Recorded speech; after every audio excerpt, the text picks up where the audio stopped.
पाकिस्तानशी संवादाची दारं कायम उघडी ठेवायला हवीत असं मोठं विधान केलंय राष्ट्रीय स्वयंसेवक संघाचे सरकार्यवाह दत्तात्रय होसाबळे यांनी। 26/11 पुलवामा आणि पहलगाम सारख्या जिहादी अतिरेक्यांच्या हल्ल्यांचा उल्लेख करून त्यांनी पाकिस्तानवर टीकाही केली। मात्र संवादाची खिडकी कायम उघडी ठेवली पाहिजे असं मतही त्यांनी मांडलं। व्यापार, व्हिसा आणि सांस्कृतिक संबंध सुरू ठेवण्यावर त्यांनी भर दिलाय।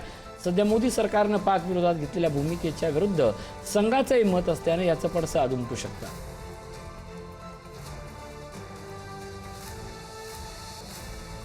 It's trying to give, like in Pulwama, etc., we have to answer wholesomely according to the situation. Because the security and self-respect of a country and nation has to be protected, and the government of the day should take note of it and take care of it. But at the same time, we need not close the doors.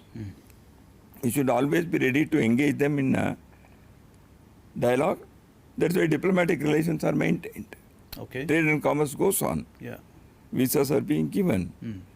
So that we should not stop it. But because there should be a window for always for a dialogue. Pakistan हे कुत्र्याच्या पुष्टीसारखं आहे। ते कितीही पोंगळी ठेवलं तरी वाकडच राहणार असा हा पाकिस्तान आहे।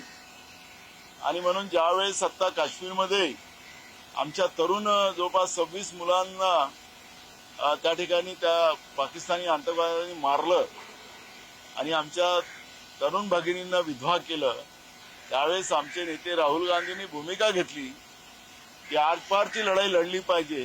खरं तर पहिले आता, कारण की संघ आणि भाजप हे काही वेगळं नाही, भाजपला चालवणारा संघच आहे आणि म्हणून मोदींना सत्तेतून काढलं पाहिजे।